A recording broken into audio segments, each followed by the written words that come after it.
This is an episode for the writer who keeps rewriting the same chapters without getting anywhere.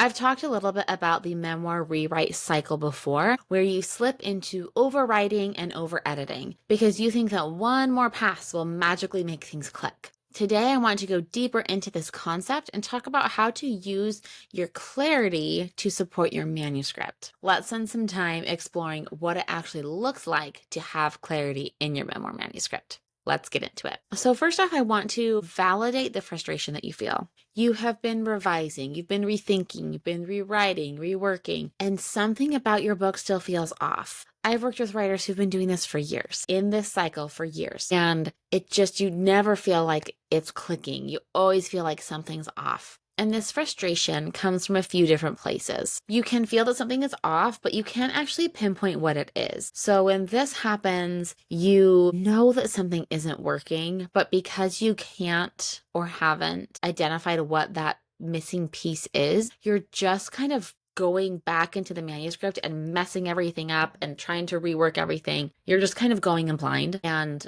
you're not actually fixing it because you don't actually know what's wrong, but you think that going back into the manuscript over and over, you're going to somehow magically stumble into something that works, right? The second reason you might feel frustrated in this revisions rewrite cycle is that you don't have the support that you need to break out of that rewrite cycle. And you may not even know what that support is yet. A lot of writers that I've worked with either haven't worked with an editor before all, or they've had really negative experiences with it. And so finding the right support as a new writer can feel really overwhelming. And third, you are tipping into that perfectionism. Perfectionism is a major hurdle that most writers deal with. We just want to find that right blend of words. We want to spend all the time in the world to make everything perfect. But when you are a perfectionist, and this is true in real life and it's true in writing, perfectionism is going to halt your writing. It's going to make it impossible to actually finish if you are too much of a perfectionist, right? Because you think that there's this magical finish line where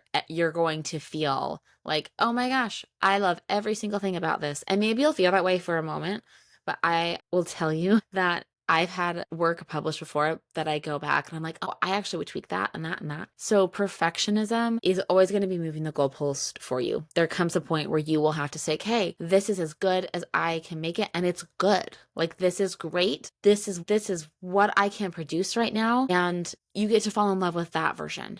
Okay. So perfectionism is another reason why you get stuck in that rewrite cycle. So now I want to tackle how to kind of combat those frustrations, how to break out of that rewrite cycle that you are stuck in. So the first thing that happens is that you are revising without a strong foundation. A lot of memoir writers that I work with just go into the writing. They just jump into the writing right away. They have this experience. They want to get it onto the page, right? And if you are rewriting and revising over and over and over, but you can't figure out what's off, you are likely missing a true foundation for your memoir. If you're building a house, you have to start with the foundation first, right? So many writers start building the house first. So are you writing the manuscript, right? Before they craft the foundation. And it's that foundation that is going to make the actual house, your manuscript, right, come together and stay standing. The reason why your rewrites feel pointless and just kind of repetitive over and over is that you're building the house without a foundation. And so you put it together. It's like a house of cards, right? And it looks great. And then it just kind of all crumbles apart because you don't have anything to anchor that. You don't have anything to anchor your process, your mindset, your actual narrative. So you're missing a foundation. A strong foundation is going to make it's so much easier for you to work your way through revisions and rewrites. The second part of this is really a part of your foundation, but you don't know who you're writing for. And I was just in a Facebook group the other day where I saw a writer who had published other books in nonfiction who was taking a stab at memoir writing, and she didn't know how to get to memoir readers. Her usual audience was not really interested in her memoir. And so she thought, well, there's just no way to define a memoir audience. And I think that is a misguided belief because there's always a reader for your memoir. Like, there's always going to be someone. If you do these steps, if you go through memoir writing and revising in the right order through different phases, you will have a reader on the other side of your work 100%, but you have to know who that is. And the process of defining and articulating your memoir reader is going to be different. If you've written other things before, the process is probably going to be different. It might be a little bit more uncertain at first because you're so in your own experiences, right? And so you have to practice an objective lens when you are trying to figure out this foundation of your memoir. And a big, crucial part of that foundation is your reader. And if you don't know who your reader is, your manuscript is going to stay scattered and confusing. You cannot know how to effectively revise if you don't know who's going to be on the other side of the page, because there's 101 ways to revise a manuscript that could each go at a different reader. And so you need to know who it is that you are anticipating is on the other side of your book. And then lastly, if you don't have a clear message, this is another key element of that foundation. If you don't have a clear message, every rewrite is going to be guessing every time. And this is like trying to sail a ship without a compass. You think that you have an idea of where you're going. Like you're like, okay, well, land is off. I know it's that way. But you don't have a compass to make sure that you stay on track to get where you want to go. Okay. You think that you know where you're going, but when it comes down to your writing and revisions process, without a message, you're just going to be guessing. And I know a lot of this content may sound repetitive if you've been listening to the podcast for a while, but it's because these elements are so crucial to memoir writing. This is what I see come up over and over in the work that I do with writers. We always have to go back to figure out, what is your message?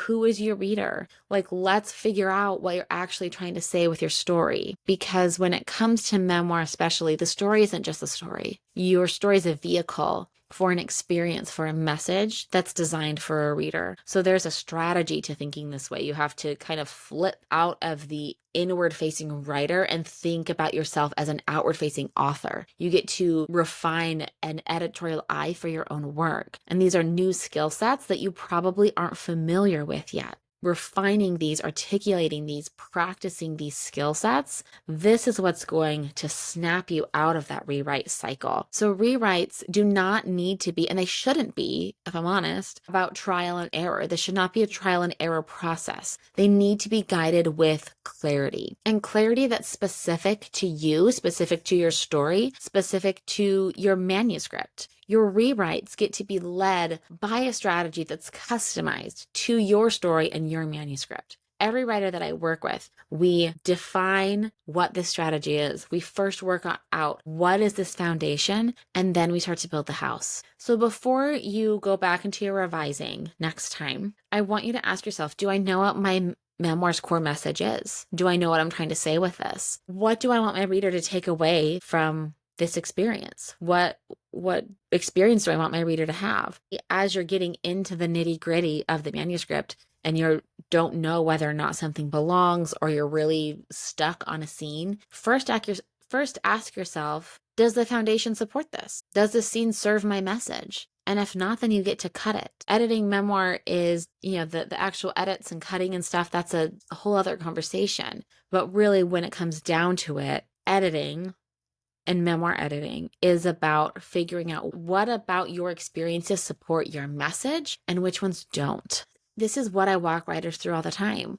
This is what I love to help you figure out. And I am in the middle of crafting a completely leveled up experience with what I call the Memoir method. This is the Memoir method podcast. This method is what I use as an editor and as a writer myself. And I'm crafting a new, expanded, leveled up experience for writers for this resource to take what we talk about here on the show into a format that will guide you from scattered manuscripts to published book. In just a couple of weeks, I'm dropping a free secret podcast. It will not be on this main feed, but it will come directly to your inbox, and it'll have a separate little RSS feed, little link for you. But this is going to take you behind the scenes of my signature memoir method, about why this works and how this is going to shift your complete mindset and attitude as an author. So join my email list through the link in the show notes to be the first to know when this secret podcast is ready for your earbuds. I'm so excited about it because this is what will help you know what you need as a writer. This